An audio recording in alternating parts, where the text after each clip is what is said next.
Hello, welcome to Young Valley Leaders, WDIY's newest monthly show featuring the upcoming movers and shakers in your backyard, making it happen for themselves and our community.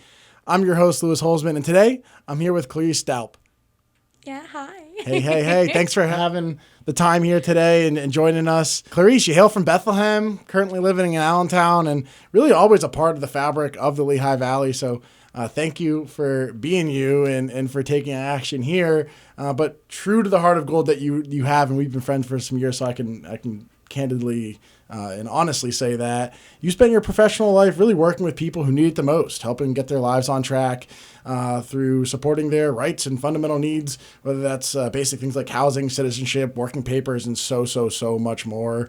You've done this through various nonprofits and social services, but most recently joined the Cay Galgon Life House, in addition to being a founding and acting executive director of MIRA, migrants, immigrants, refugees, asylees, a nonprofit that you founded a number of years ago, and we'll jump into that. So welcome, Clarice. Thank you for what you do, again, for all the thousands of people trying to find their way in our community. Thank you. Thank you for having me and inviting me here. Yeah, of course. So, we're really going to dive right in right away here and would love to learn a little bit more about what shaped you to go after or what made you decide to really help support, I'll call it some of the marginalized communities here within the community in the Lehigh Valley at large, but also really within our urban cores. So can you speak to that a little bit? So I think what started off was my mother had me volunteering from a very young age. So I started volunteering when I was about 8. And so that kind of got me into that realm of just wanting to genuinely help people. And then I ended up going to school, and my major is in social work. So I ended up kind of getting into that realm that way. And then I ended up working in the community through ESOL. So I was working with students that weren't from the area and seeing what they were struggling with. Okay. And so working early on from a volunteer standpoint, went to school for social services, then coming out of that, what was that direction where, there's so many different nonprofits and organizations that you could join or be a part of, but you decided to go out and do it on your own. So what is MIRA? What made you want to go out and make that happen for yourself? And, what are you doing for the community and the people that, come to you for those resources? Yeah, so when I was teaching ESOL, I had a lot of students that their families were in need of resources as well, and there wasn't really anything directly made for them. And we already had access to all of those resources, and, I didn't necessarily want to reinvent the wheel. So we made this organization that's really community-based. So working with different community organizations and really building this organization off of partnerships to be able to help this demographic and community directly with their specific needs. And so 501c3, am I correct about that? Yeah, so 501c3 for 5, 6, 7 years, or just you've been doing this for a number of years? So MIRA has been around for roughly 4 years, a little over, but I've been working in nonprofits for just about 10 years. Okay. And so with MIRA specifically, can you give us an example of what like a use case is? Like what someone comes to you, A, how do they find you and get connected, but B, then what are some of the things that you're able to do to help, whether it's a migrant or someone that's trying to find a footing here, really in America, let alone the Valley. What does that look like, working with you and your team? So we really focus on their specific needs. The immigrant, migrant, refugee, their community is very the resources are very limited for this population, this group, because a lot of them are undocumented. So really getting them connected to basic resources as far as food, clothing, housing, medical care, and then going even further. So, helping them look at different employment opportunities that they're available to get, what different benefits they're able to receive, and then going into that citizenship process along with them. Okay. And I mean, that sounds like a long process. Like long and maybe not even very straightforward. Like, particularly for someone that probably isn't an English native or first language speaker, maybe even doesn't write themselves. Like, are you, like, yourself doing all of that legwork to get them to the finish line? Like, you mentioned partners before. How does all those pieces come together to get to achieved end result? Yeah, no, it's definitely not one person.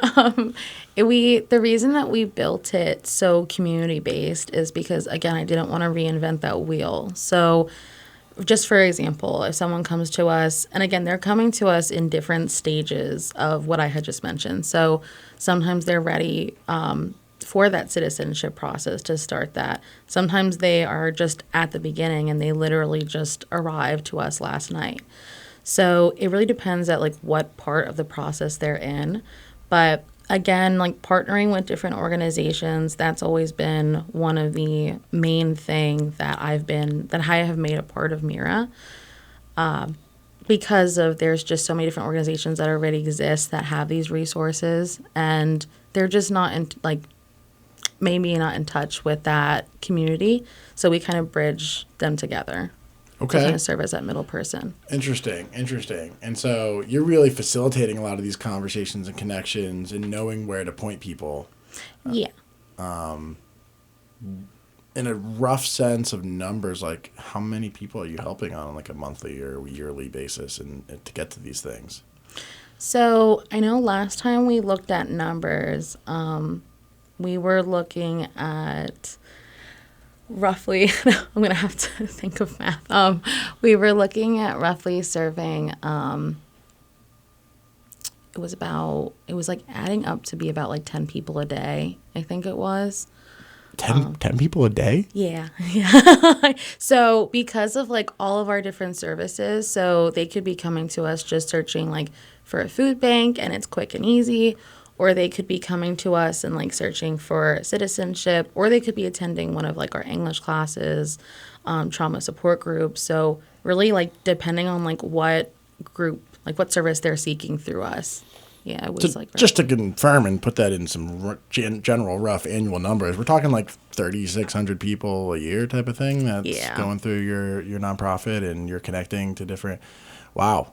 And are those all like new people coming through all the time, or is there like repeat individuals that maybe use one service and then like need help on another service, and so there's like some overlap with There is some overlap due to just like the different resources that we have. So, for example, like the classes, that individual's re-attending that class. There is also different folks that have just like, the classes run all year round, and there are some different folks that have just retaken the class every single year, just because they just want to continue getting that help. And also, it's not just people who are, again, just coming here and have arrived here yesterday. We do get that a lot, but it is some people who have been here for 10, 20 some years, and they're finally at that point where they're looking to get help. Okay. Is there something that is common that pushes someone to go get that help, or is it like a wide use case? The citizenship process is very, just getting papers, period, is just very expensive and a lengthy process. So when people just first come over, it's not the first thing that they're going to be looking at doing, because they're not able to afford it. They're coming over with nothing. They don't have connections when they come over, so they don't speak the language. Trying to find employment without papers, that's another hurdle. So it's really like looking at getting documented when someone comes over undocumented. It's not something they look at directly right away. Wow, I'm just like taking in the size of that. I mean, I've known you for a while, but that's a lot of people. Is there a certain like demographic or maybe culture or place in the world that you see a lot of the individuals coming to you from, or is it really dispersed like throughout all different areas? It depends on like what's going on. So in other areas, so for example, I think it was last year when things were going on in Ukraine, we had a big influx of people from Ukraine coming in. Right now, we have a big influx of people from Guatemala that are coming in. A few years back, I think it was I want to say 3-4 years ago, we saw a big influx of people from from Afghanistan coming in. And then before that, we had a big influx of people coming in from different parts of Africa. So that doesn't necessarily mean that we don't still have people coming in from Afghanistan and Africa, but it's not like the large amounts. Again, though, it depends on what's going on. So, for example, we don't know what's going to happen tomorrow. So say, war breaks out, just using as an example in the Congo, in Africa, then probably in the next few months, we're going to start receiving a lot of folks from Congo. That's pretty incredible. I mean, really, people coming from all corners of the earth. And you probably, how do you communicate with those that don't speak English? Like, how do they find you, but then also you continue to connect them with, like pointing resources? Like, they probably don't have smartphones or cell phones off the rip to like, here's a website and go contact this lawyer. Like, that probably is not accessible for some of these people. So how do you handle that? It depends. Some of them do have a phone, and so that makes it a little easier. Some of them don't, so it's really kind of just a paper trail kind of thing, so just writing it down for them. And that's the thing, a lot of them are a lot more resilient than we would think. And I mean, really looking at all that they've been through, just the process of coming here, that in itself requires resiliency. So, like, I've had folks that, just for example, like a gentleman who resides in Allentown, and the only employment that we could get him was out in Easton. And he made it work. Like, he woke up every morning at like 4 a.m. to get a ride to go to this job, and he would bike all the way to the bus station. Like, the biking was at least like a few hours. Like, wow. It's just a lot of them like make it work. I mean, that's something that I've noticed with even friends of mine that have family from other countries or they're first generation here in America. Like, their work ethic and their ability to unmatched just figure it out and make it work, because they see that long-term goal of what they're trying to do here, and the effort it took for them to get here. Like, it's like they'll do whatever it takes. Yeah. No, they are, they're honestly like the most hardworking people like I've ever met. So it's always a pleasure working with them. So that's incredible. I'm sure you've seen so many different stories of people's backgrounds, trials, tribulations, but then the kind of the come up, if you will, as they start to get their feet here. And I imagine that's what drives you to do what you do in a lot of ways.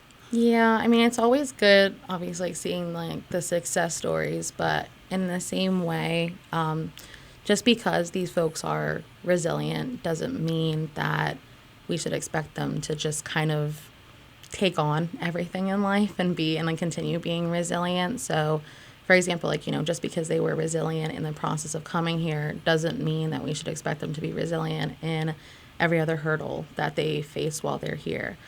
And so a lot of them, just from that process alone of coming, it's a really traumatic process. And them being here and possibly being homeless or anything, that's traumatic in itself as well. So then you kind of put on top of that they're undocumented, so then they can't get that mental health care for their PTSD that they have. So it's really, they're going through a lot. Yeah, Yeah, for sure. I mean, speaking of a lot, it sounds like MIRA in it of itself is a lot, but at the same time, you have a day job that you execute and are a big role within the Cay Galgon Life House, right? So what is that organization and what role do you play there? So at Cay Galgon, we work with struggling moms and babies. So we have 2 departments. So there's the residential department where moms and babies can live, and they can be in that program up until baby's 2. And then we have the outreach department, which is kind of serves as like a pantry for mom and baby. Okay. And that's up until the baby's 1. Okay. Wow. Okay. So there's a lot to dig into there, and we're going to dig in a little bit more on the Cay Galgon Life House and your experience there as we come back. We're going to take a short break here. This is Louis Holzman on Young Valley Leaders with Clarice Doup, and we'll see you soon. All right, and we're back. Louis Holzman here with Young Valley Leaders, here with Clarice Doup, and we're talking about the community. We're talking about nonprofits. We're talking about social services. We're talking about people finding the Valley, frankly, finding America, and figuring out how to find the right resources to survive, to get work. But then we're also talking about some of the mothers and the babies that really need some support and really have other resources here in the Valley that help provide that support that Clarice plays a pretty heavy hand in. So you gave us a little bit about what the organization is at a high level, but what are you doing on your day-to-day to help support the mothers, to help support the babies, and get them the resources that they need? So, like I mentioned, there's 2 different departments. So I run the outreach department. And that, again, is like a pantry, essentially, with just different basic needs for mom and baby. And there is, honestly, it's funny because there's so much crossover between MIRA and Cay. Because there are so many migrant, immigrant moms, refugee moms who are out here that need that exact resource. So there is just so much correlation. So it's great. I get to do both. Yes, sir. You mentioned MIRA starting with like community-based partnerships, and Cay is just one of those partnerships, I imagine. Yeah. So you have a lot more outside of Cay within MIRA, but something that you can really work closely and dearly with to help push that forward. What made you want to work with Cay in that specific niche area of a community that certainly needs help? I mean, you could have chose so many different things. I know you have some background in other organizations, but what took you to this direction? So MIRA has worked with Cay for quite a few years now. So I was familiar with the organization, and the women that work there are just incredible. And the moms that, in working with the community, when you refer someone somewhere and it ends up just having such a big impact on that person, like the kind of work that's being done in that organization. And so every mom we've sent through Cay has just always come out better than they have gone in. And so, the director had let some people know that she was hiring, and I found out about it. So, Cool. And one thing led to another, and yeah. Nice. So just, kind of being in the networks, already doing a lot of the work with the sweat equity of MIRA and just knowing the people kind of led you to that journey. You mentioned partnerships and other organizations. You want to just shout out some of the organizations that you're working with, and it could be with Cay, it could be with MIRA, but I mean, it doesn't have to be an all-inclusive list, but what other organizations are near and dear to you? Oh, there's so many. I don't know, I don't know if you've noticed this, but it's like the Lehigh Valley, we are just like a pot full of organizations. Like, we just have so many nonprofits and different organizations that work in the community here. It's incredible. When people come outside from different areas and come to Lehigh Valley and they see how many organizations we have that work with the community, they're always impressed. For the migrant folks that we work with, when they're needing that educational help, we work a lot with PA Migrant Education.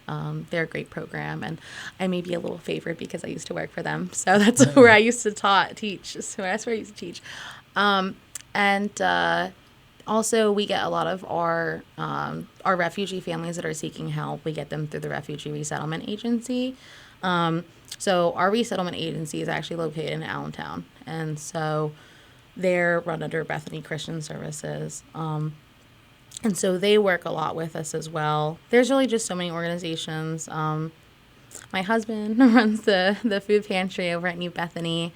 And we work heavily with New Bethany, just on several different aspects, whether it be clothing, food, housing for the folks, just so many different things. So I really could just go on and on. So that's why we're here. Take the time that you'd like. So lots of things happening. I imagine you're out at the different events all the time. You're running around to different organizations and groups and partnerships, or maybe even with people and with their families to their homes, food banks, shelters, housing, clothes. How do you balance work, family, and keeping some time for yourself? That's a great question. No, really kind of like finding that balance was honestly really difficult for me for a while to figure it out. And I think really it was just learning to have grace with myself. I feel like we hold ourselves so accountable and like to such high levels of expectation, and really just kind of remembering like at the end of the day, like whoever you are, you know, whether you work for an organization or you run an organization, you're doing so much in that day. And you know, like you need to also have grace for yourself. Like at the end of the day, you're still just someone. You're still just someone's, you know, wife, daughter, mother. And yeah, just that grace is really important to have with yourself, that, hey, if I didn't get through this wait list today, like the world's not going to blow up. So Yeah, that's important, because you run so hard, but if you run yourself into the ground, then you can't help and serve not even just the people around you, but certainly yourself turns into sickness or just being run down or whatever it might be. So that's a good thing to keep front and center.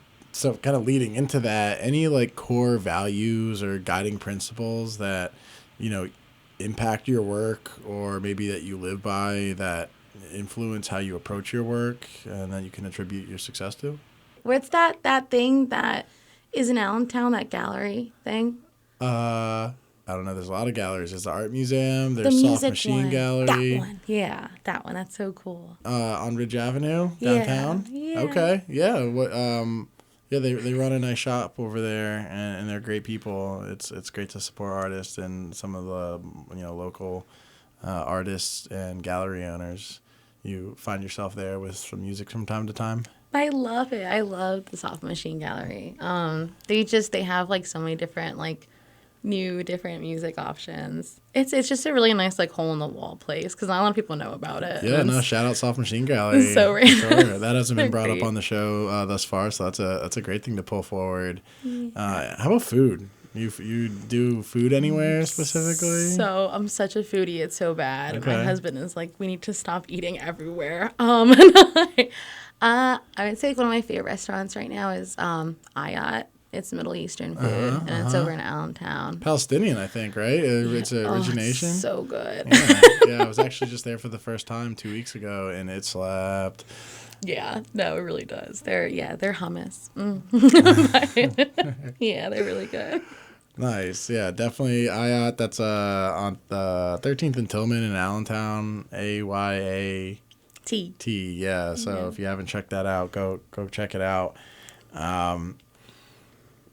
Bringing it back in center here to, you know, being a leader and being a Young Valley leader here, what does that mean to you? You know, maybe you don't look at yourself as a leader. Maybe you do. I have no idea. But I certainly look at you as one, not only from a founding standpoint with your nonprofit, but just the way you're able to lead the charge for literally thousands of people on a yearly basis to help them, you know, in their lives. So, you know, what does that mean to you, and how you're able to bring that forward for people?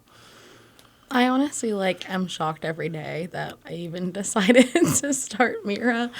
But I don't know. I love it so much. I think that like anyone who's working in any type of mission, you know, whatever that mission is, like the only thing I would say is just keep whatever that mission is like really close to your heart, and just don't let anything change it. Like don't let funding affect it. Don't let, you know, other people's ideas, and, you know, just that mission is close to you for a reason. So I love that. That's very genuine. Sheesh. Whew. Are you gonna cry? I don't know. I'm like holding it back right now. No, but on a serious level, how can people find you or follow you or get in touch, whether it's you personally, whether it's MIRA, whether it's Cay, like what, you know, some of those organizations. So, you know, give yourself some plugs. Yeah, no, definitely. So, if any moms and babies out there that need help, so over at Cay, my email is, so it's Clarice, so it's CLARICE at caygalgonlifehouse.org. And then MIRA, I mean, if you just look up MIRA on Google, it's MIRA resources. We will pop right up, and all of the direct contact information on there is to me. So, but yeah, that's for any migrants and immigrants and refugees that need that help. So. Awesome. There's definitely some great resources out there, and please share if you're listening to this and you know someone that maybe this sparks a thought of that could use some of these resources, whether it's mom and baby or otherwise. As we get towards the end of our segment here, any advice, final comments, words of strength and encouragement for our upcoming leaders that are listening in?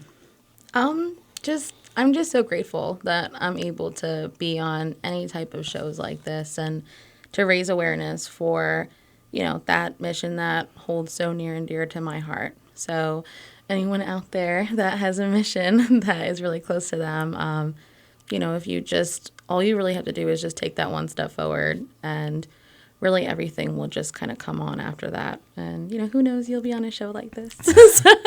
Take a step forward and put it into action, says Clarice. You have a mission that's close to heart.